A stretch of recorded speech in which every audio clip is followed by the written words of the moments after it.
Welcome to my channel people. Author link will be on description. Danzo suddenly moved into action, taking almost everyone by surprise. Almost. And the first thing he decided to do was remove the hindrance that was named Fugaku, who's blocking the way in front of him. And Danzo did that by using the wind release vacuum slash, which sent a very sharp and destructive slash at me. However, to his disappointment, Fugaku didn't react the way he wanted, because instead of trying to save me, he noticed that Fugaku simply shot the kid a quick glance before he rushed at him, trying to interrupt his signaling to his root Anbu to open a way for him out of this room. Meanwhile, just as Danzo used his vacuum slash jutsu, I mimicked his actions perfectly and sent a vacuum slash too, surprising some people in the room who started moving to protect me, especially Hiashi, who didn't have a good idea of how strong I was. Boom! Just as intended, my vacuum slash clashed with Danzo's above the conference table, and after some struggle between the two, one ended up going up, slashing the ceiling in two, while the other went down and split the conference table in two, while creating a strong air current in the room, and the sound of the clash finally woke some people from their shock, including Hiruzen, who quickly yelled, "Danzo! What's the meaning of this?" Unfortunately, the only response Hiruzen and the people in the room received was the root Anbu attacking them and Danzo sending a vacuum shockwave at Fugaku while jumping backward to the window of the conference room to escape. However, both Fugaku and I were ready for this and took Danzo's retaliation into consideration when I changed the plan. So, just as Danzo broke the window and attempted to escape, he found to his surprise two pairs of blood-red eyes with three tomo appear right in front of him out of nowhere, and they belonged to two people he recognized very well who didn't have any good intentions towards him. How can they be here, was all Danzo could think of before he quickly did a hand sign and got his head sliced by me using my short sword in a swift motion, while his heart got stabbed by Fugaku using a kunai. "Don't let your guard down. He used a Zanagi before we got him," I said to Fugaku as I noticed Hiruzen suddenly appear beside us, looking in shock at the head of his friend flying through the air with a mixture of disbelief and disappointment. However, he soon heard what I said to Fugaku. Is he really going to use a Zanagi? He thought as he looked at the kid who was capable of taking Danzo by surprise, and he didn't have to wait for long to get the answer to her question as his disappointment transformed into shock as Danzo's decapitated body and head slowly vanished into thin air before he reappeared a short distance away with his body fully intact while looking warily at the three of us. "I don't know how you know about all these secrets, but today will be your demise," said Danzo as he unveiled his hand and eye, which contained Sharingans. "So, they didn't lie, huh?" thought Hiruzen in sadness while looking at his old friend, but his eyes soon turned sharp and determined as he spoke. "Danzo, surrender now before things get too out of hand." Danzo looked mockingly at Hiruzen, then he gazed coldly at Fugaku and I before he said, "It's already too late, Hiruzen." Then, without hesitation, Danzo bit his finger and summoned Baku, Danzo's huge elephant-like summon. Hiruzen hesitated a little, which made him waste some time to react. However, Fugaku and I were different. Knowing how to counter Danzo's summon, Fugaku immediately started casting the fire release, Phoenix Sage Fire Jutsu. This jutsu allows the user to spit a volley of small fireballs into the air. At a glance, it can appear as though there was only one fireball that then burst into many. The many small flames move wildly through the area, potentially mesmerizing targets as they're surrounded. The user controls each individual flame with their chakra, allowing them to guide each at the target and, consequently, making this jutsu difficult to evade. Not to mention that shuriken can be hidden within the flames, not only making them more deadly upon impact but also, by controlling the flame's movements, gives the user a means of controlling the shuriken as well, and this is exactly what Fugaku is trying to do. However, I pushed it even more as I quickly inhaled a huge breath of air to cast the wind style Great Breakthrough Jutsu, creating a huge blast of wind which reacted positively with Fugaku's Phoenix Fire as each sphere of fire grew larger and faster. The recently summoned Baku had no time to react as he was burned in various places by the fire. However, Danzo, who was hiding behind him, took this time to take a deep breath, and just as his summon disappeared in a puff of smoke, he exhaled again, casting the wind style Vacuum Great Sphere, which created a giant sphere of wind that he directed directly at us. After all these events unfolded, Hiruzen finally reacted to the situation, and not wanting to get shredded by this jutsu, he quickly did some hand seals before he put his hand on the ground, casting Earth style Great Mud Wall Jutsu. This jutsu created a very high and wide earth wall in front of us that completely protected us as well as the people behind us from Danzo's great vacuum sphere, but it ended up almost destroyed, showing just how terrifying Danzo's attack was. However, right after this, dozens of very fast vacuum spheres that resembled high-caliber bullets penetrated the wall and headed straight at us, almost taking us by surprise. That's if we didn't have our Sharingan active. Unfortunately for Hiruzen, he didn't have one and he barely dodged them thanks to his experience and knowing how sly Danzo can be, so he was prepared. It seems he's using his implanted Sharingan to locate us, huh? Well, let's end this quickly, I thought as I shot Fugaku a look which he quickly understood, and, to Hiruzen's surprise, we both rushed at Danzo at the same time. The only difference is that I now have two short swords in my hands. Hiruzen, go all out before we get any casualties, I yelled at Hiruzen, causing him to become serious, and he quickly bit his finger and summoned his friend, the Monkey King Enma. Meanwhile, while he was doing this, Fugaku was the first to reach Danzo as he was way faster than the current me, and he didn't allow him any more time to cast any high-level jutsu as he engaged him in a taijutsu fight in which Danzo found himself in the losing end. However, his situation was only going to get worse as I positioned myself with the sun behind me and Danzo in front, allowing my shadow to touch his, and he suddenly lost sight of me. This was all the distracted Danzo could think before he found Fugaku's kunai heading towards his neck, forcing him to tilt his head to barely dodge it and retaliate with a punch of his own which Fugaku blocked with his hand. However, this is when I emerged behind Danzo from his shadow and stabbed him in the back and through his heart until my sword emerged from his chest and he coughed some blood. All of this was because he made a tiny mistake, and this is all that is needed in a high-level fight for you to lose your life, and I learned this the hard way. That's why my timing was too perfect, like a very experienced assassin, leaving him no time to react.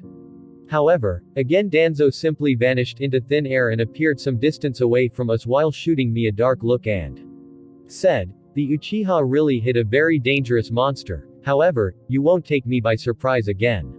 His last words were said while shooting an evil smile at Fugaku, and I quickly understood what he meant as I noticed the curse marks quickly spreading all over Fugaku's body from the place where he just blocked Danzo's last punch.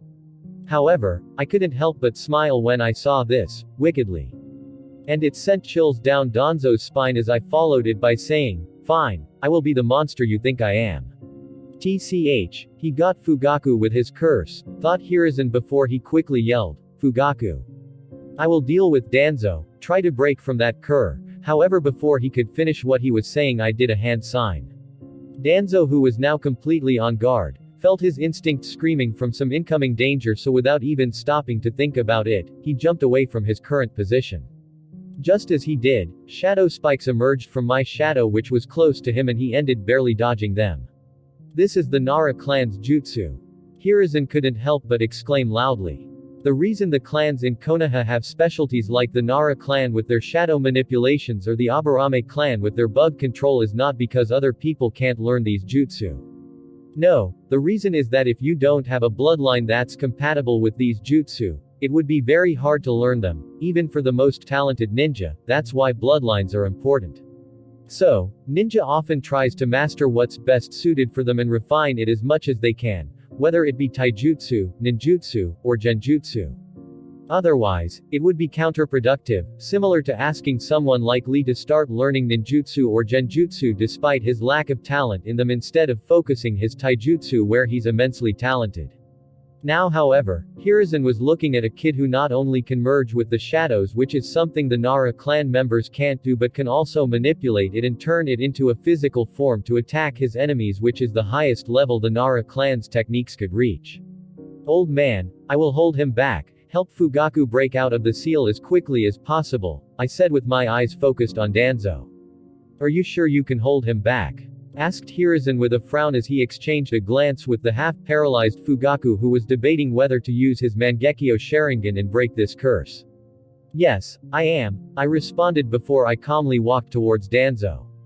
"Your confidence will be your downfall, kid," said Danzo, clearly angry for getting looked down on by a kid. "Well, we'll see," I said as I rushed at him with my short sword while Hiruzen rushed to help Fugaku. However, not before ordering Enma to assist me. Help the kid and do your best to hold Danzo for 15 seconds. We should be able to break this damned curse quickly if we work together from both the inside and the outside, said Hiruzen, and Fugaku nodded, agreeing with him. Don't worry, I will do my best to keep him safe, replied Enma before he rushed at Danzo. After me. TCH, I will make you regret this, thought Danzo. Then he took out 2 shurikens and lifted them in each of his hands before he started blowing on them, causing them to start rotating with increasing speed while injecting them with wind chakra that created an extremely sharp disk of wind around them. Once he finished, I was only a few meters away from him and he directly threw those 2 wind shurikens at me. One vertical and the other following behind it horizontally, and immediately started preparing his next move. Careful, kid, yelled Enma behind me in worry, knowing full well that if I get hit, it's over. However, there was no hesitation in my blood-red eyes as I looked at this attack, and I sidestepped to dodge the first vertical shuriken while simultaneously lowering my body to dodge the second one. All of this was done with such dexterity that I almost seemed like a snake slithering between the 2 very fast shurikens, which left the people watching speechless. But it wasn't over, as right after I dodged them I launched a very fast stab at Danzo, which interrupted the jutsu he was trying to cast and forced him to dodge, but he quickly retaliated by a very fast kick to my head that I barely reacted to and dodged by leaning back and gaining a little bit of distance away from him. The difference in our physical attributes is simply too vast for me to face him with my currently weak body. I can't take him down like this with only taijutsu, I thought as I coldly analyzed everything about Danzo. From the speed of his reaction to the way he reacts to the skills he uses when his enemy is in close or long range. He's very good at taijutsu, especially with his very high mastery of the Sharingan, and then there's his ninjutsu, which makes him probably one of the best wind users in the history of the ninja world, so giving him distance is a recipe for disaster with the high chakra volumes he's showing. Danzo seemed to have realized that I was analyzing him and Enma was approaching, so he said, "Kid, there's nothing you can do to defeat me, not to mention there will be no help." The moment he finished talking I heard Enma yelling while increasing his speed, "Quickly stop him." However, it was too late and I could see a green light shining from the ground under me and Danzo.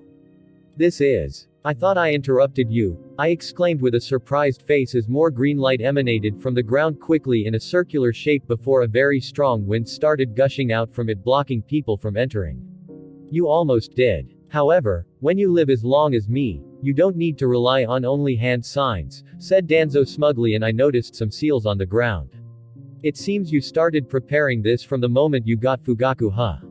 I said with a sigh. "Indeed, this wind barrier can even block Hiruzen for a while, so don't think of escaping and I will make sure to take good care of your eyes," said Danzo with a cruel look on his face. "I see, so it was a trap for Hiruzen," I said, and I noticed Enma punching the barrier trying to break it to no avail. Danzo didn't say anything more and simply started blowing on his hand, creating a green sword made of wind before he started rushing at me. "Bakorio, be careful," yelled Fugaku as he struggled even harder to break the seal, but he knew that it would take him a few more seconds with the help of Hiruzen if he didn't use his Mangekyo Sharingan, and he was just about to use it when he heard a very calm voice say eerily to Danzo, "Are you sure these walls are keeping others out? Are you in?" My voice was dark without any fear, which calmed Fugaku down and stopped him from using his Mangekyo Sharingan, but it also gave him chills at the same time, not to mention how Danzo felt. "Die," said Danzo as he arrived in front of me and slashed his blade at me, and I tried to block it with my short sword. However, the impact was too strong and I lost my grip on it, causing it to fly away from my hand. And then, with killing intent in his eye, Danzo slashed his wind sword at my neck with even faster speed, and the scene almost seemed to be freezing in time in the eyes of the onlookers as the wind sword eventually hit my neck and my head slowly started detaching from my body. In this frozen time, Fugaku's eyes started slowly turning into his Mangekyo Sharingan uncontrollably, while Hiruzen and Enma stared with wide eyes in shock as Danzo started slowly smirking. However, reality isn't always as it seems, and as that head started flying in the air with blood gushing from its neck, a hand slowly emerged from the shadow of the headless corpse, bringing with it death to whoever it touches. As everyone thought that Danzo actually succeeded in trapping me in his wind barrier and chopped my head off. The reality of the situation was way different, as the one who was laying a trap for the other was me, and it all started when I attacked him head on recklessly to make the difference in our physical attributes apparent. Then, when he thought he got me trapped in the wind barrier that didn't hide from my notice, especially since I understood the basics of seals, he chose to save some of his chakra for escaping, and knowing that I could mimic his wind-style jutsu with my Sharingan as I did to his vacuum slash in the conference room, which would only create a stalemate and buy time for the others to rescue me. So, he opted for close combat, knowing that it's his best advantage and he could save his chakra for Hiruzen and Fugaku. However, what he didn't know is that he was only facing my shadow clone and the real me was hiding in its shadow from the time we Fugaku and I attacked him outside the conference room using the shadow merge jutsu, which I learned from a mercenary in the war. All of these events combined resulted in Danzo feeling reassured of his victory. Especially when he saw the unfaked reactions of worry on Fugaku's face and the rest, which made him believe that this wasn't planned, and it caused him to feel smug and let his guard down for an instant at the pleasure of ending the life of this Uchiha genius. However, this instant was all I needed as I attacked him from the shadow with a new jutsu I received from the system. A quick dark hand emerged from the shadow of the headless corpse, leaving the smug Danzo no time to react as it grabbed his ankle.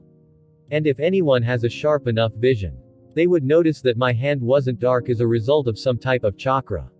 No, it was because of a huge number of curse marks inscribed on it. This is a jutsu I gained from a quest after I killed 1,000 people in my multiple wars. It's called Dark Touch, and this jutsu summons a very strong curse in the user's hand, that immediately transfers to the opponent upon touch and causes their body to start twisting and folding on itself, crushing it in the process.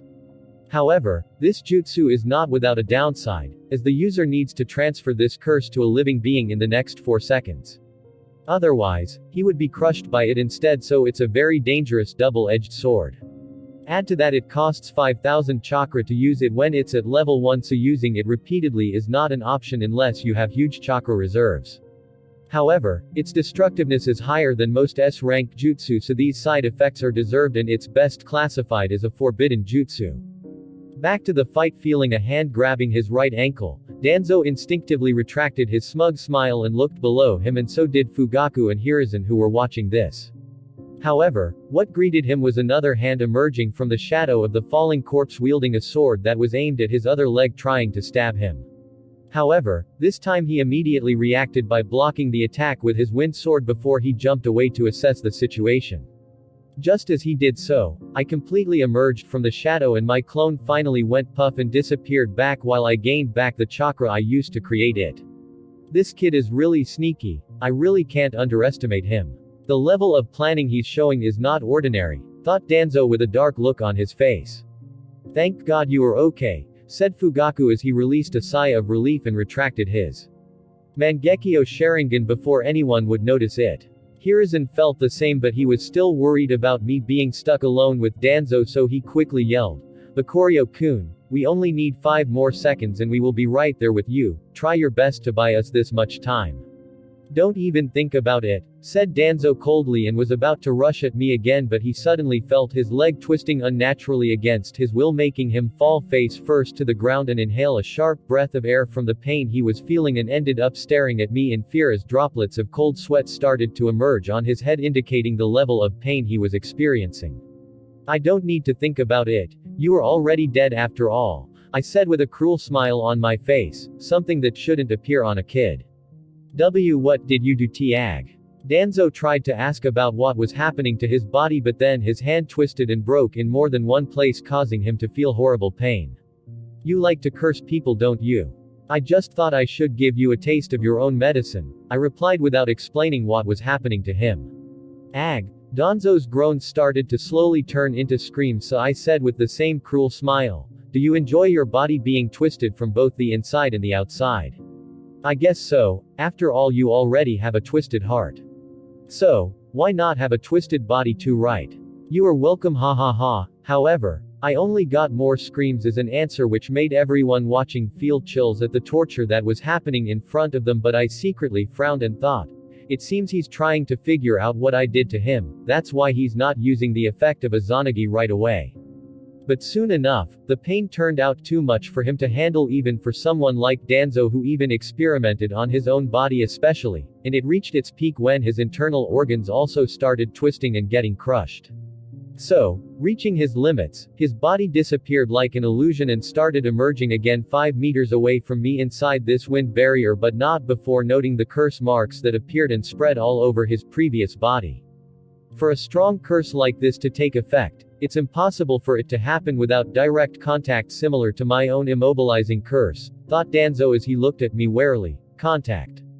Danzo quickly remembered that the first thing that started twisting and getting crushed was his left leg, and it was also the only thing the kid made direct contact with when he took him by surprise from the shadow. I can't allow him to touch me again, thought Danzo, clearly not wanting to experience that pain again. All these happened instantly in his mind before he even fully manifested. However, just as he finally did so, he found that I already inhaled a deep breath and already did the final hand sign for a jutsu he's very familiar with. Wind Release. Vacuum Sphere Jutsu. This jutsu allows the user to exhale several small but extremely fast blasts of wind chakra at the same time that scatters in different directions like a shotgun, making it very difficult for one to avoid them without injury. Due to the properties of this jutsu, the expelled blasts are capable of piercing into and potentially through an opponent's flesh. How annoying, thought Danzo as he pushed his Sharingan to the limit to check the direction of each blast, then twisted his body midair to barely dodge some of them. However, he couldn't completely dodge them and got lacerated on many parts of his body, but nothing penetrated him directly. Amazing, he's actually holding Danzo back by not giving him any time to counterattack and keeping him on the defensive, thought Hiruzen as his eyes widened in admiration, almost forgetting his job of helping Fugaku break the seal. When did such a kid appear in Konoha? Hiruzen never told me such a monster existed. Enma, who kept bashing the wind barrier non-stop, thought in shock. This is just the start of your suffering. Danzo. I thought while eyeing Danzo coldly with my next attack already in motion. Just as Danzo was dodging my vacuum sphere jutsu, I started concentrating chakra on the soles of my feet as well as my back, then transformed it into wind-type chakra and unleashed it while moving at the same, causing a huge hurricane to appear behind me as well as a sonic boom that ravaged the ground where I was standing. This is a jutsu I created when my chakra control reached level 50, and I got as a reward from the system a new ability called Tenketsu Release Passive. Tenketsu literally means pressure point, and they are nodes from which chakra could be released, and the human body has a total of 361 points, which includes the famous 8 inner gates that Guy and Lee open to become immensely stronger. Each of which is located along the chakra pathway system. And the uniqueness of this ability is that most ninja, even experienced jonin, are only capable of releasing chakra from the tenketsu on one part of their body at a time. However, there are some special cases like the Hyuga clan who, thanks to their unique bloodline, can expel chakra from any or all of their tenketsu. However, there's a difference between expelling chakra from these tenketsu and opening them, and this difference is best explained by the gentle fist technique.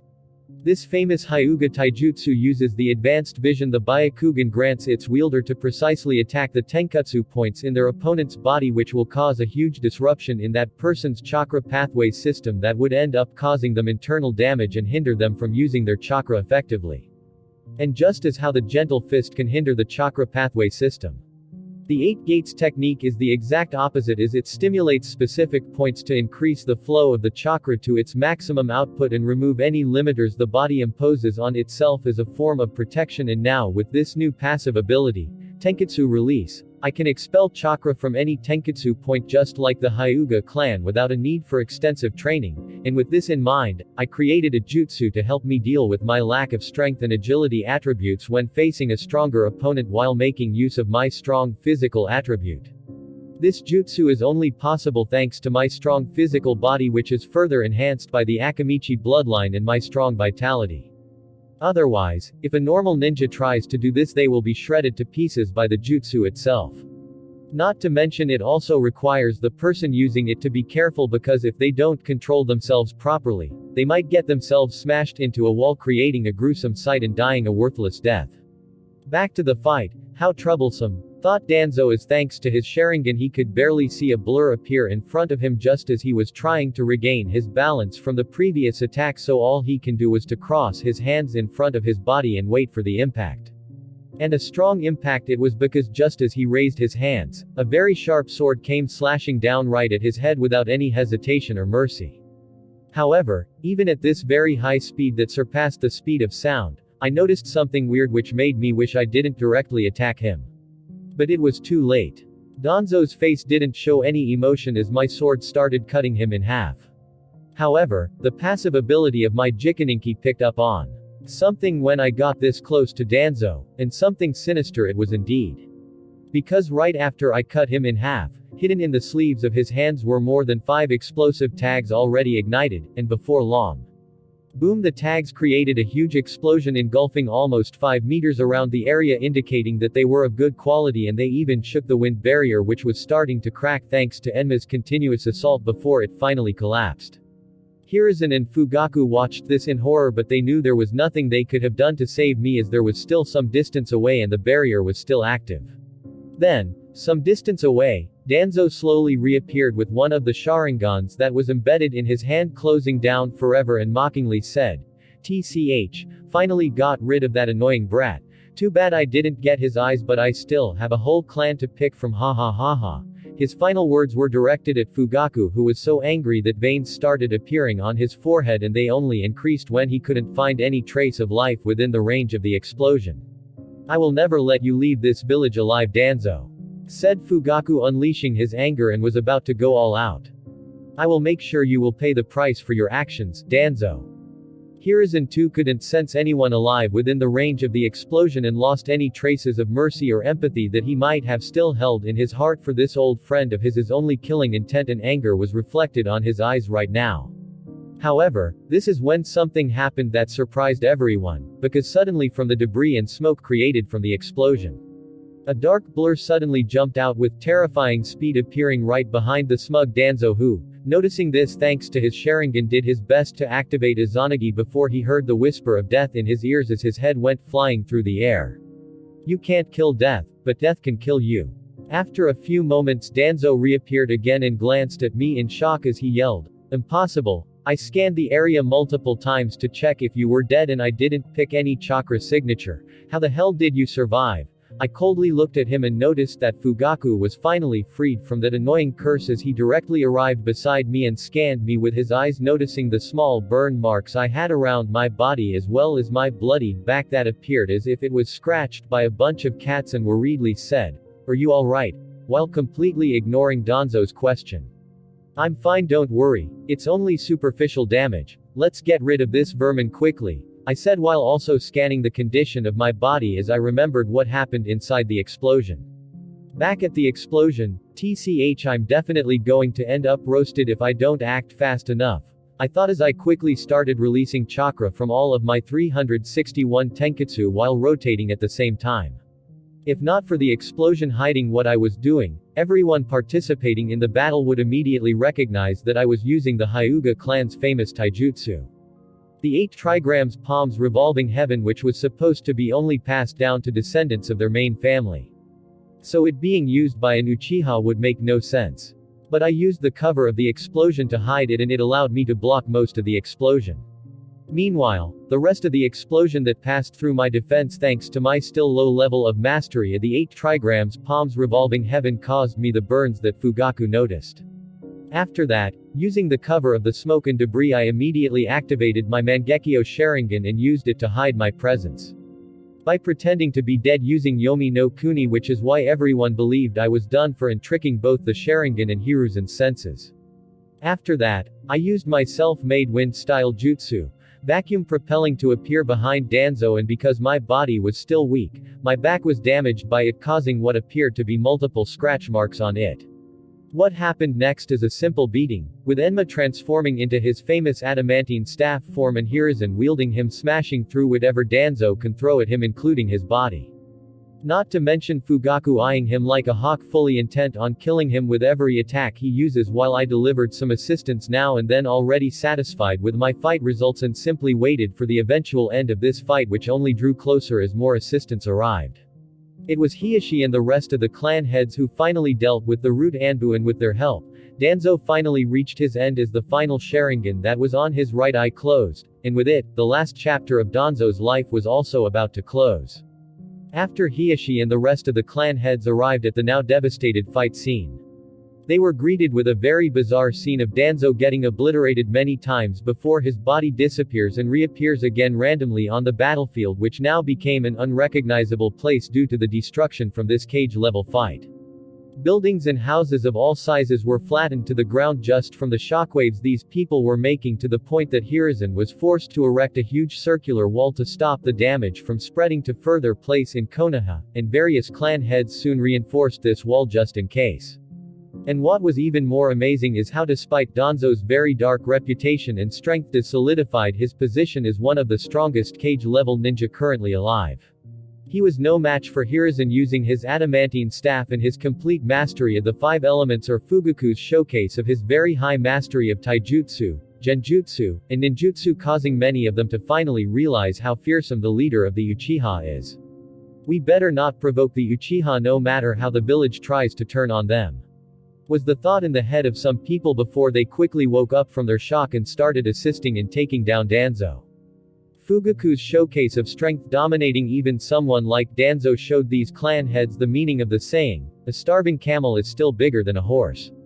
After all, some of them, especially those who supported the elders, started looking down on the Uchiha when they saw them being bullied. Meanwhile, just as they were about to join in the fight, Hiruzen yelled a warning especially meant for taijutsu users, "Careful everyone, Danzo might lay a trap for you and use a suicide tactic if you get too close to him with your attacks." After all, the incidents of the explosion I experienced, coupled with Fugaku getting paralyzed by the curse seal, were still fresh in Hiruzen's mind. And so, heeding his advice, they showered Danzo with all kinds of jutsu every time he appears until the effect of Izanagi was over. Meanwhile, as they were dealing with Danzo, Hiashi noticed the various injuries on my body and arrived at my side instantly, and seeing this familiar face, any ominous aura I had emanating from me quickly vanished like an illusion. "Bakurio-kun, are you alright?" asked Hiashi with clear concern on his face, a face that reminded me of the time he didn't mind dying for my selfish wishes and even taught me his clan's secret techniques. So, seeing him now again without the looming terror of war made me both happy and guilty. Noticing the conflicted look on my face, Hiashi's concerns grew bigger, so he quickly picked me up and appeared beside a medical nin and that was roaming around the battlefield and searching for any people injured from the battle, and said to him, "Please check his injuries and heal him." The medical nin was surprised at first seeing the burns and slashes on the kid's back. However, knowing the current situation the village was in, he assumed that I was hit by a shockwave from the battle or something and replied, "Yes, Hiashi-sama," before he started healing me. "They are just some surface wounds. I will be fine. Why didn't you go help the rest?" I finally spoke and was honestly trying to send him away so that I can avoid facing this feeling of guilt that kept eating at my heart. "That's true, there are no internal injuries," replied the medic, glad that the kid in front of him didn't suffer anything serious, although he was surprised at my indifference to these injuries. However, the response that I got from Hiashi only made me feel worse. "Danzo has no chance of escaping. My help won't be needed, so I rather stay here until you are completely healed. Plus there seems to be something more bothering you. Want to talk about it?" I didn't know what to say, so I silently shook my head and turned my attention to the ongoing fight, using my Sharingan to look through the obstructions as my injuries were getting treated, and Hiashi, seeing my response, didn't push me any further and simply watched the fight with me using his Byakugan. A little bit of time later, Danzo finally exhausted all his tricks and was heavily injured, but not before he caused many injuries among the ranks of the people who attacked him, showing just how incredible he is as he took advantage of the carelessness of some people who didn't heed Hiruzen's advice about getting close to him recklessly. However, this time death was truly knocking on his door, as he didn't have a Sharingan to use Izanagi again and change reality, so his fate was set on stone. Meanwhile, thanks to my strong vitality and the medic nin healing me, my injuries slowly disappeared, and I went to the location of the battle where Danzo is chained and on his last breath with Hiashi, and I could hear the people arguing. "What should we do with Danzo now?" asked one of the clan heads, and the people present had two answers. "We should kill him for all his heinous crimes," some said, while others wanted something else. "We should torture him and retrieve any valuable information he gained from his research that might help the village," The former simply wanted justice for all the innocent people Danzo killed while he was doing his experiments with Orochimaru, while the latter were clearly interested in the benefits Danzo gained from injecting the first Hokage's cells that granted him immense chakra reserves and the power of Izanagi, which they just witnessed its miraculous effect. During all this, Danzo's eyes started swirling like a pool of darkness and said, "I'm willing to share all my research with everyone here to make Konoha stronger." Hiruzen looked at Danzo coldly, knowing that he was trying to cause trouble even at this deathbed, and annoyed by the two opinions. He looked at the destruction all around him and decided, "Let's imprison him for now. We can decide how to deal with him later after we take care of the current situation." However, before he could even continue, out of the corner of his eyes, Hiruzen noticed how Fugaku's Sharingans were still active, and he started having a bad feeling, and it quickly came true as Fugaku turned into a blur and plunged the kunai in his hand right at the temple of the surprised Danzo. Blood and brain matter splashed all over Fugaku's face and body, but he didn't mind as he kept watching. As Danzo exhaled his last breath and said, "This is for all the humiliation and suffering you caused to the Uchiha clan and the rest of the world." Everyone took a deep breath before silence suddenly engulfed the area, as no one knew what to say, their brains not knowing how to process that the life of a village elder and a cage-level ninja ended abruptly in front of them, making them wonder just how close death is. My eyes flashed a little bit as a certain familiar scent that I've been monitoring since the start of the fight finally started vanishing until my nose couldn't pick it up anymore. It seems Obito retreated for now. Well, I should keep a lookout for him until this whole situation is over, just in case, I thought, my head filled with schemes on how to catch that big masked fish. Just as Obito disappeared, Hiruzen felt the dark presence that was monitoring them and couldn't pinpoint the location of disappear, and he suddenly had a terrifying guess of what its purpose was as he linked it to Danzo's death. "It seems I'm really too indecisive," thought Hiruzen sadly, and after the silence continued for a while, in the end, he was the one to break it as he let out a long sigh and ordered an Anbu captain. "Take care of Danzo's body for now. We need to have an urgent meeting to deal with this situation." The bloodied Fugaku slowly stood up and said, "I agree. Konoha requires many changes. I am sure you have an idea of what your hesitation could have led to." Fugaku's last words were referring to the hidden presence that was watching them with clear ominous intent, yet they couldn't locate him, and even though Fugaku wasn't a sensor like Hiruzen to sense someone from such a long distance. "I already told him that Danzo should be killed, and why?" However, Hiruzen didn't know this and only thought while letting out another sigh, so Fugaku also sensed this hidden danger and even understood his intentions. And just like that, a very important meeting that was going to decide the future direction of Konoha was about to take place.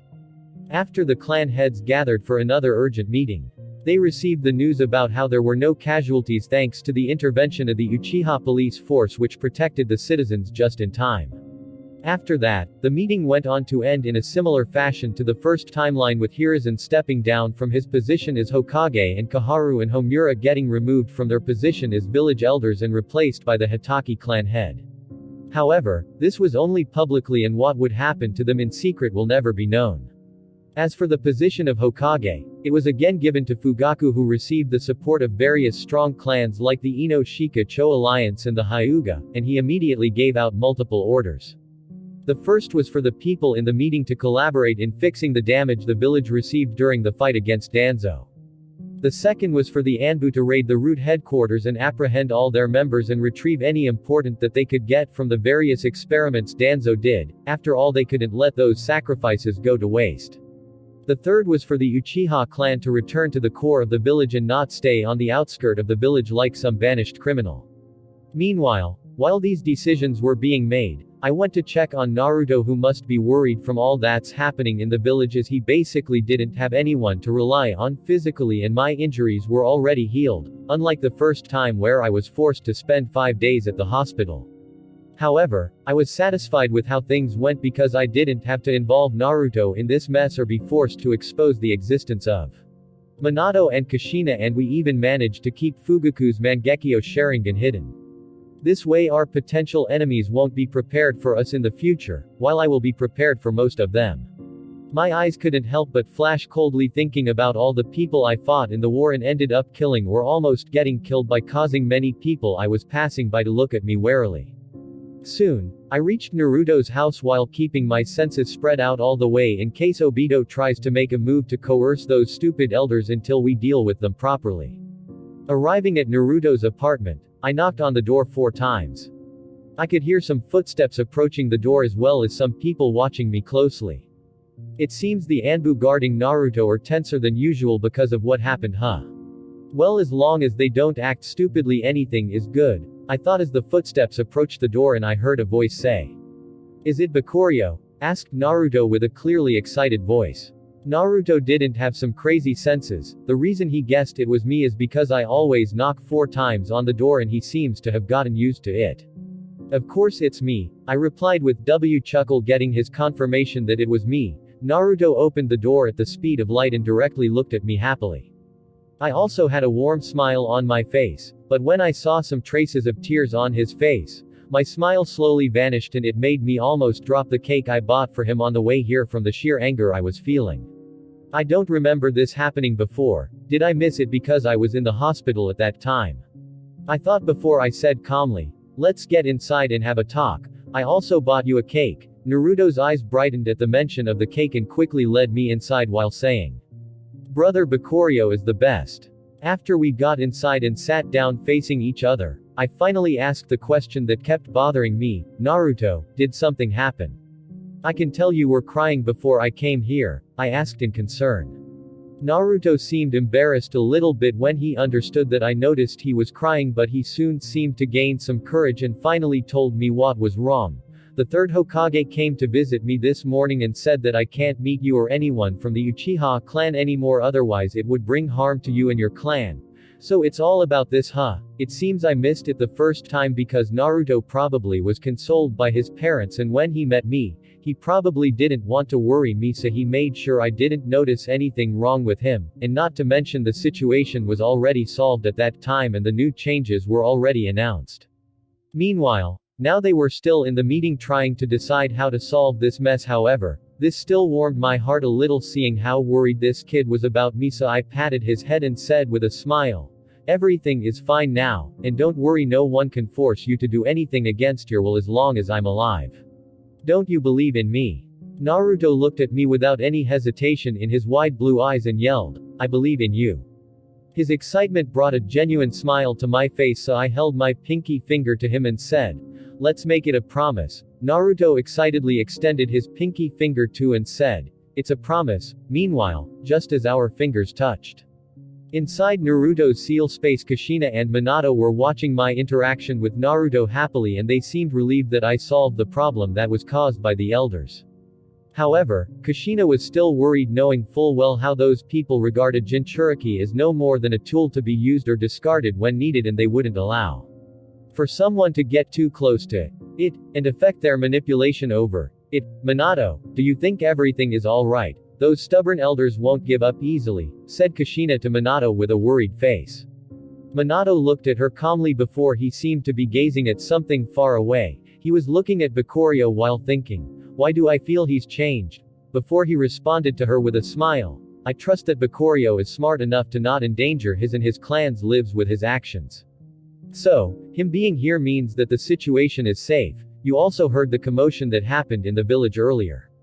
Here the Uchiha might have something to do with it. With a still worried face, Kushina replied, fine, I will trust your judgment for now, but if anything happens to my little Naruto, make sure to be ready to pay for it. Minato couldn't help but swallow his saliva nervously as he thought, what did I do wrong to deserve this? I'm worried as much as you, if not more.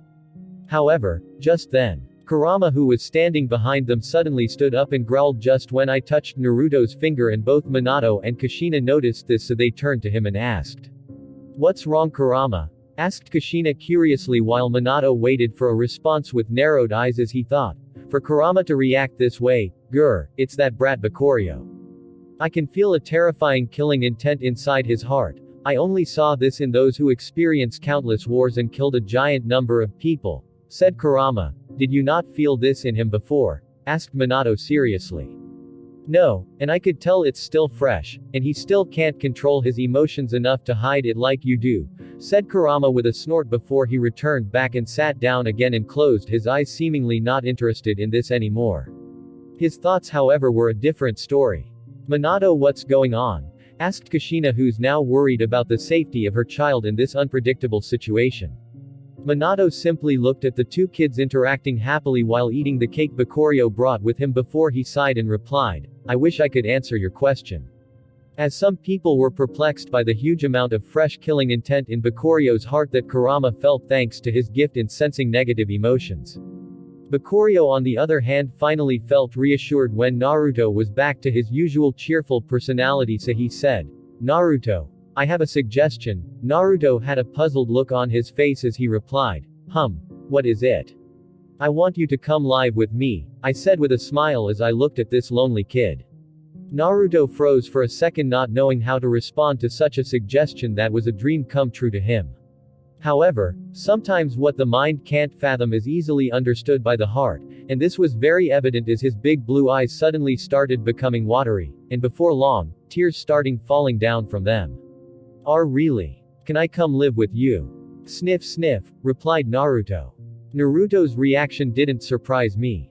After all, imagine being shunned by the people around you all the time and be forced to live alone at a young age. Of course, his situation is infinitely better now where he can at least communicate with his parents from time to time, so the loneliness in his heart was slowly vanishing. However, in the end, when he leaves that seal space, he would still find himself in his house alone with no one to talk to, and this always left an empty spot in his heart. This is why this suggestion was so meaningful to him, and it brought him both joy and disbelief. Joy at the thought of living with who he considers his best friend, and disbelief at just how great his life was changing to the point that it all seemed like a dream. I looked at Naruto and gently nodded as I said, "Yes, once this situation is settled, you will start living with me in the new Uchiha compound." "Great." Naruto jumped from his seat in happiness and couldn't wait for the situation to quickly be solved and for a new chapter in his life to start.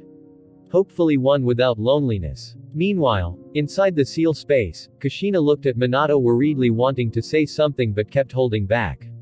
Minato of course noticed her and understood the emotional dilemma she was facing, and he could only console her by saying, "We can decide once we talk with Bakurio-kun, okay?" Nodded Kushina worriedly, showing a part of her personality no one would believe this fiery and aggressive woman could have in her. -2 hours later, a huge announcement was spread throughout Konoha that brought great joy to the Uchiha clan. It was the announcing of the retirement of Hiruzen Sarutobi from his position as Hokage and being replaced by none other than Wicked Eye Fugaku Uchiha, becoming Konoha's 5th Hokage as well as the first Uchiha Hokage in the history of the village.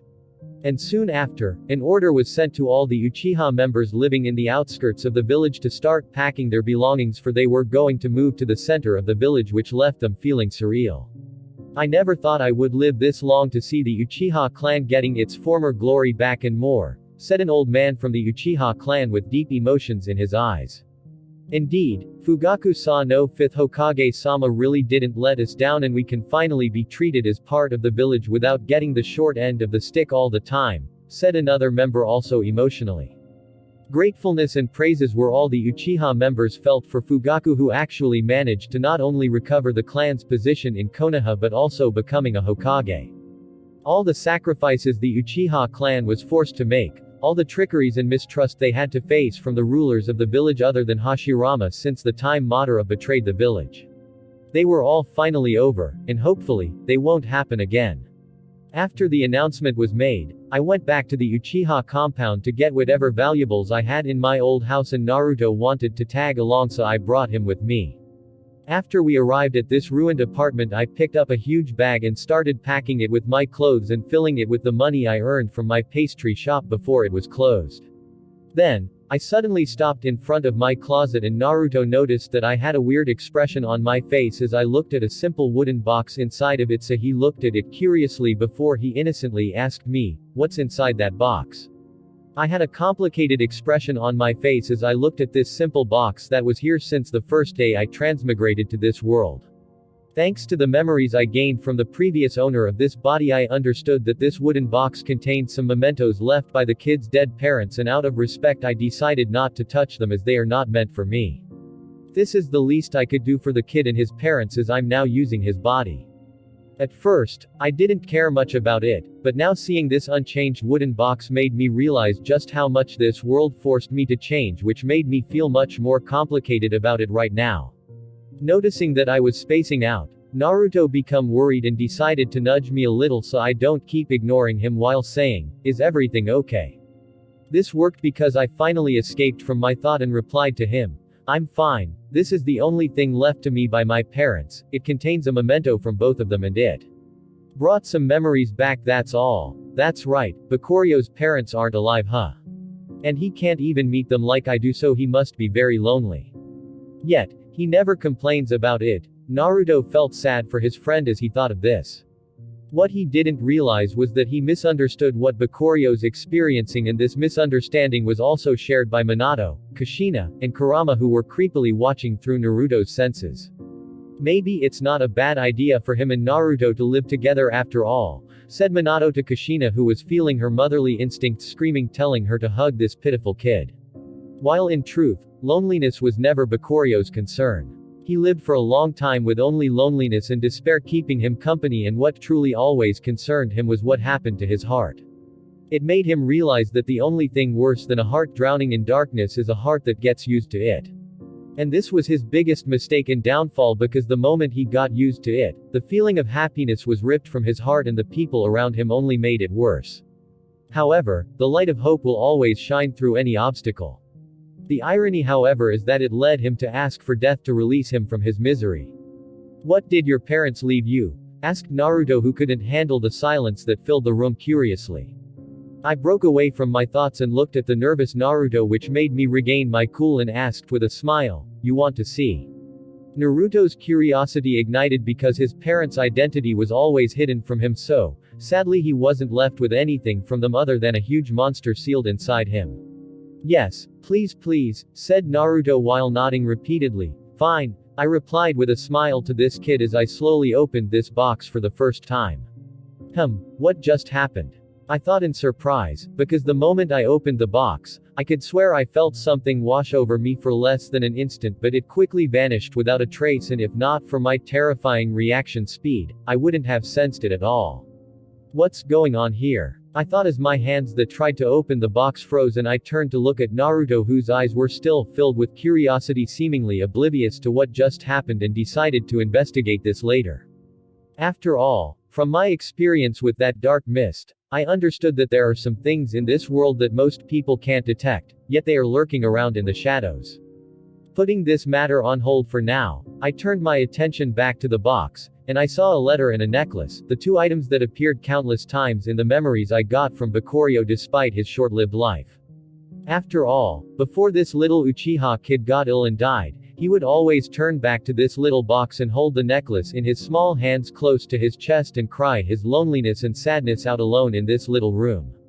The necklace drew my attention immediately for some reason, and to be honest, it was one of the most beautiful pieces of jewelry I have ever seen in both my past and present lives.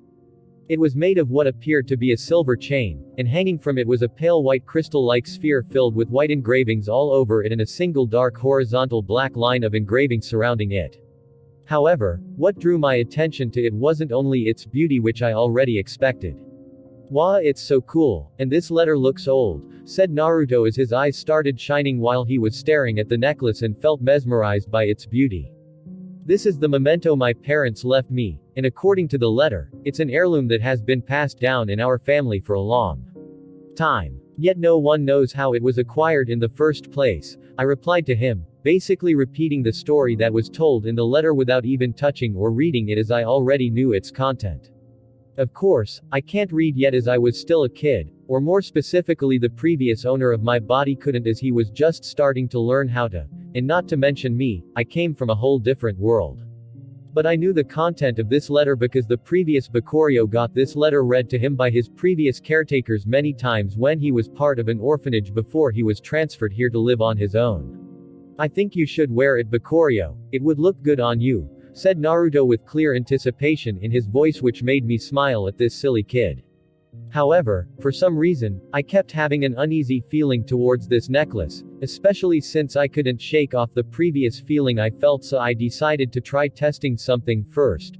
"You know, Naruto, The origin of this necklace has always been a mystery in my family for generations, and even though it has all these weird engravings that make it appear almost like some kind of tool, its use was never found out, so it was assumed that it was only a precious jewelry. But at this point I paused before I continued with a mysterious tone. But I feel like it might actually be a priceless treasure.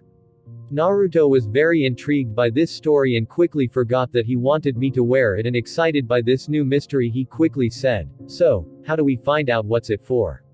I put out a pondering look before I said, "You know what, I think I might know some people that could help us find out." Naruto's eyes lit up and said, "Really? Who are they? Let's quickly go get them." "Just how dense can you be?" I thought, with dark lines almost appearing on my face, but I quickly masked them with a smile and said, "I'm talking about your parents. After all, they are both masters in seals and they might be able to decipher what these engravings are for." Naruto rubbed the back of his head in embarrassment and said, "That's true, I totally forgot about that. Let's ask them quickly. I also want to ask that stupid fox, but I know you still don't get along with him, so I'm not telling you this, hee. Good. Here we go," I said as I put my hand on his abdomen and started injecting some of my chakra into the seal, and before long, my vision changed to that of a damp and dark sewer-like place that I haven't visited for a long time. The first thing I noticed is Minato and Kushina, who were eyeing Naruto and I with different expressions, but I turned a blind eye to their weirdness because I missed them a little bit. Minato had his usual gentle smile on his face and I couldn't help but greet him with a smile too as I arrived beside them and said, "Yo. Long time no see, Minato, how are you doing?" "I'm good, thank you for taking care of Naruto," replied Minato, still with a smile on his face, and I replied to him jokingly while giving a side glance at Kushina. "Oh, don't mention it. It seems Kushina didn't drive you crazy yet. I don't like getting thanked for something I decide to do myself, so I quickly changed the subject by teasing Kushina. However, the angry outburst I was expecting from teasing this usually impulsive woman didn't arrive. Instead, she appeared thoughtful, which made me surprised, as I also could tell thanks to the passive of my Jikaninki that she was feeling conflicted for some reason, but I decided not to pry too much into it, leaving them to their own privacy. What I didn't notice, however, is that the moment I glanced at Kushina, Minato's blue eyes lit up for an instant before they turned back to normal as if nothing happened. "Ha ha ha, no, Kushina is as cute as ever. If one thing, she's making me feel alive even in the state we are in right now," replied Minato. Hey, let's get to the point quickly." Naruto couldn't wait anymore and decided to ruin my happy reunion with his impatience. "TCH, you can't wait at all, can you?" I said as I poked him on the forehead like how Itachi does to Sasuke, making him pout a little cutely before I said to Minato and Kushina, "Well, I guess you guys already know what Naruto's talking about. Do you have any idea what those engraving on the necklace are for?" Remembering the beautiful necklace that I just showed to Naruto, Kushina finally broke out from her thoughtfulness and started paying more attention to our conversation, as she really fell in love with the beauty of that necklace. "First of all, that was truly a beautiful necklace. You should take good care of it for the sake of your parents," replied Minato seriously before he continued with an embarrassed look while rubbing the back of his head. "As for the engravings on it, both me and Kushina were discussing them the moment we saw them.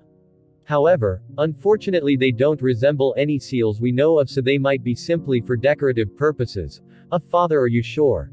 said Naruto, who was clearly disappointed by the necklace not turning out as the treasure he hoped for, and this time Kushina was the one who apologetically shook her head and said, "Just like your father said, it's unfortunate, but they don't resemble any seals we know of," as Naruto kept complaining childishly.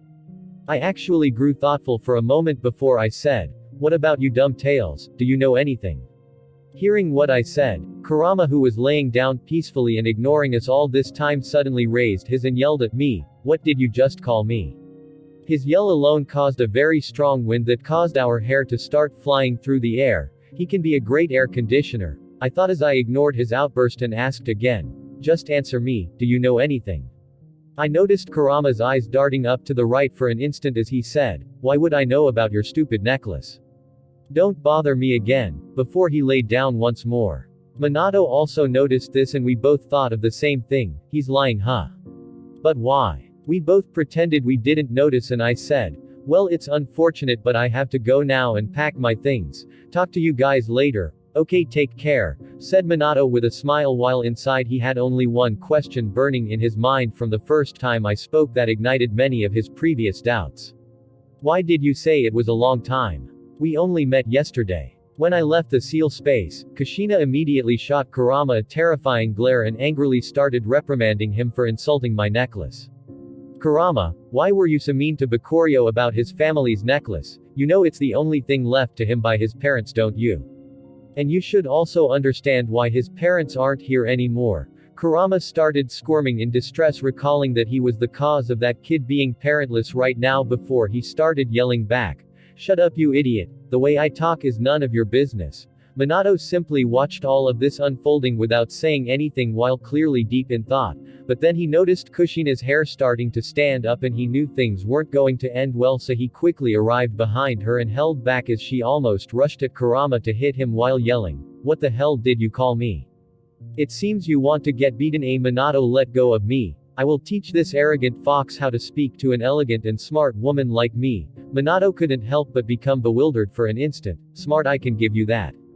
But elegant? Minato gave Kushina a long look as he kept searching which part of her was elegant, and it brought his doom when she noticed it, because the next thing that happened is all of Kushina's anger seemed to disappear as she smiled warmly at Minato and said with an eerily calm voice, "It seems you don't believe I'm smart and elegant." Minato, seeing the scary look on her face and devilish tone, started feeling his spine tingling as sweat started dripping from his head and quickly said, "Of course I belie." However, before he could even finish his sentence, all the calmness disappeared from Kushina's face as her long red hair rose in the air while separated into 9 parts like Kurama's tails, and she sent him flying through the air by a devastating uppercut. Kurama, who was looking at this, started having a bad feeling seeing the gruesome fate of her own husband that loved her so much, and it only grew when Kushina started slowly walking toward him with the same creepy smile on her face she just had with Minato. "Stay away from me," said Kurama as he sprung up to his feet and started backing away slowly, yet this red-haired nightmare didn't answer his pleas. Meanwhile, outside the seal space, I started packing the rest of my belongings while thinking about Kurama's reaction when I mentioned the necklace, and it bothered me that he was hiding something from me. Meanwhile, I was completely oblivious that doubt was raising in Minato's heart, who laying down on the seal space pretending to be dead from Kushina's punch about my wrong perception of time and the added killing intent in my heart, and he already started connecting some dots. What could be the reason for him to lie to me? I was really puzzled by Kurama's reaction. I don't think he cares much about these things to the point that he would lie to hide this information from me, unless he was instructed to do so. When my thoughts reached this point, my eyes couldn't help but light up. Could it be something related to the Sage of Six Paths? This intrigued me and I decided to investigate this item more in the future. I will make sure to have you spill out everything you know about this in the future, I thought coldly.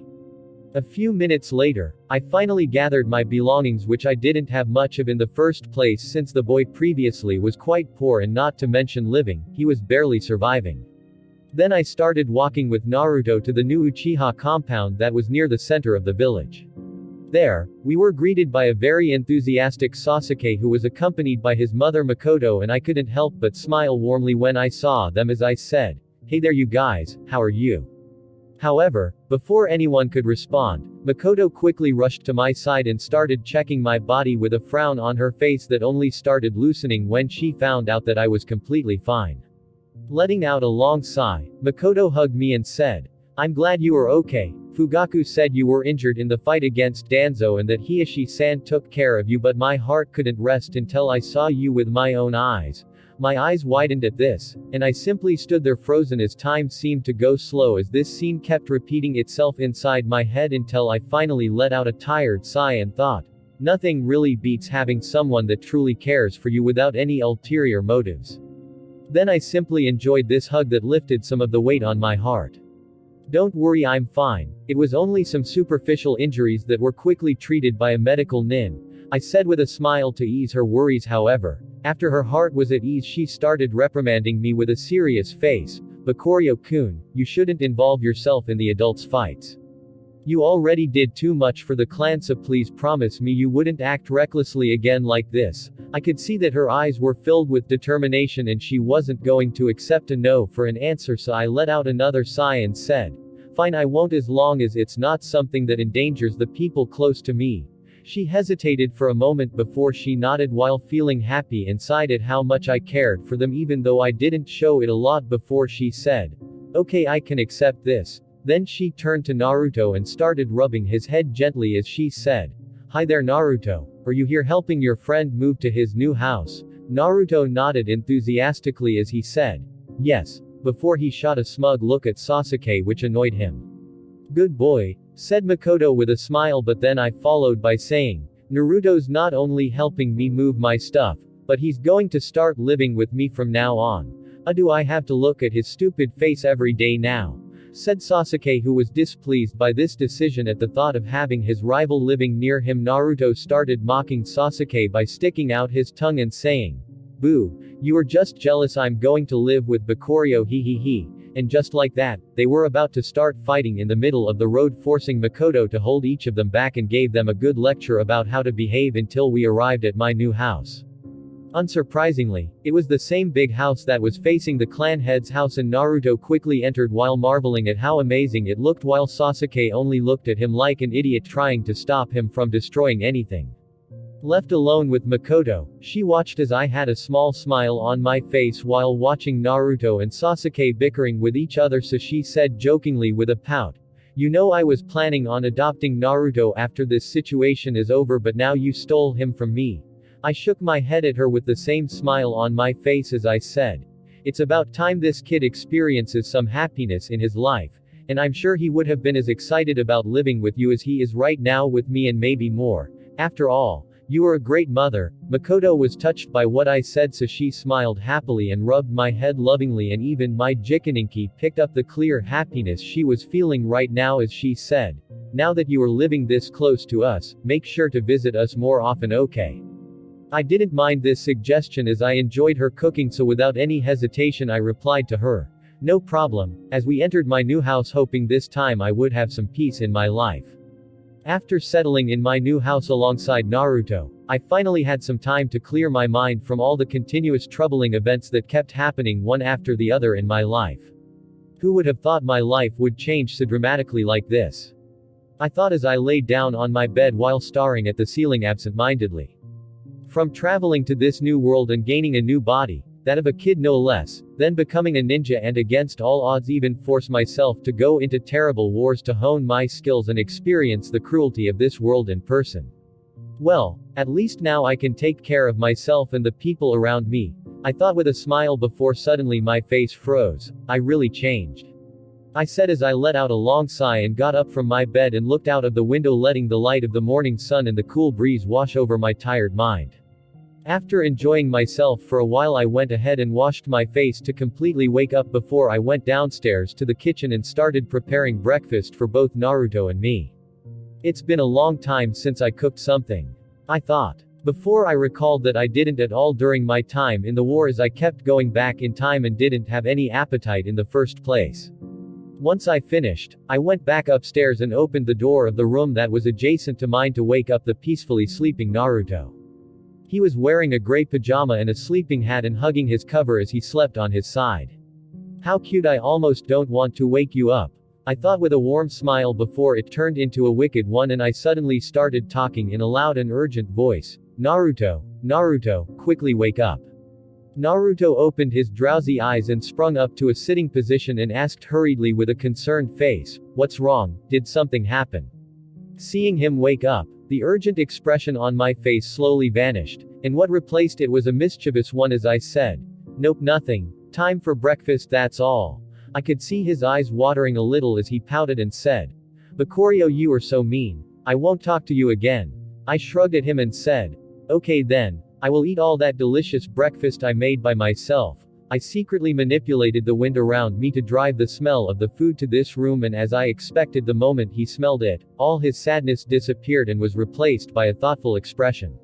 I watched him silently as I thought, "I won't get tricked again like the first time, you little trickster koala." Indeed, the reason I woke him in this traumatic way wasn't because I just wanted to have fun at his expense, although that was part of it. The other reason is that the first time Naruto lived with me, I experienced many times how this kid would do anything to extend his sleeping time. So, this time I decided to destroy his hopes from the start even if I had to use such mean tactics. Soon enough, I started hearing a growling sound coming from his stomach and I was pretty sure that it wasn't that stupid fox sealed inside it.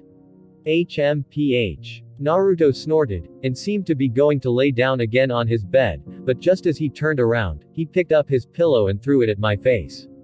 Bam, he got you, said Naruto before he run away to fill his stomach. I of course let him hit me to make him happy, otherwise he couldn't have landed a hit on me in a million years.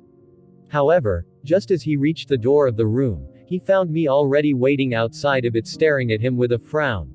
"Ha, a ghost," said Naruto, and I couldn't help but start getting some dark line when I thought that he's technically not that wrong. "TCH, go wash yourself first," I said as I pointed to the bathroom, and he reluctantly nodded while I went and organized his messy bed before I waited for him downstairs at the table. Once he arrived, we enjoyed our breakfast and Naruto happily said, "Wow, so delicious," every time he tried something. And once he finished everything, he rubbed his now full belly with a satisfied expression, making me smile again. Then, I also put down my chopsticks and surprised him as I created a shadow clone and ordered it to wash the dishes. "Amazing. You don't even have to work," Naruto said as he looked at me with envy. "Yes, it's indeed a very useful jutsu. I'm sure you will learn it easily in the future," I replied with a smile, causing Naruto to nod excitedly. "Now then, Naruto, I want to talk to you parents privately, so stay here for a moment, okay?" I said with a serious expression. Noticing this, Naruto struggled a little, clearly wanting to know what's so secret that he can't hear us talk about, but seeing my serious expression he decided it's better to agree, so without further waiting I put my hand on his abdomen and entered the seal space.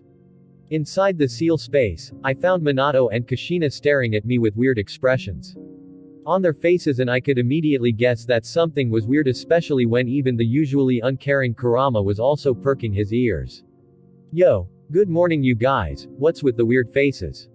I said with a calm face, going straight to the point. "It's really pointless to keep hiding this from him," thought Minato, and he noticed Kushina looking at him with a worried face, so he let out a sigh before his face suddenly turned calm. This calmness was his biggest strength, never losing his cool even in the hardest of situations. I calmly observed the changes in their faces, and before long I heard Minato's response. "Bakurio-kun, can you explain to us why is it that Kurama feels a huge amount of killing intent in your heart? So this is what's going on, huh?" I thought as my eyes widened a little in surprise and I shot a glare at this troublesome fox. Now how should I explain this? I started thinking up a lie, but I was suddenly cut off from my thinking by Minato, who was still looking at me with his eerily calm eyes as he said, "Please don't lie to us, Bakurio-kun. We're willing to accept whatever burden you are hiding. Please trust and share with us what's going on." Minato's expression was very sincere at the moment, and Kushina also had a similar expression as she held her hands close to her chest and nodded at me, agreeing with her husband. "TCH, this is troublesome, very troublesome." I started struggling on my head on if I should tell them or not, and this was very clear from how my facial expression kept twisting, and this lasted for 10 seconds until I let out a long sigh and said, "You two are very dear to me and I don't want to lie to you." Minato and Kushina nodded, believing me. However, there are two reasons for why I hold that killing intent in my heart, and they are both something I can't disclose easily. This is not because I don't want to tell you. No, it's because the time is not right. Kushina suddenly pouted but didn't say anything. Minato's calm blue eyes, however, flickered for an instant, but no one would notice unless they are true masters of reading expressions. So my guess was right. It seems Bakurio-kun is more mysterious than I thought, was all Minato could think as remembered the only time I blinked my eyes twice in my explanation. When I mentioned time. Thank you for listening guys, see you in the next part.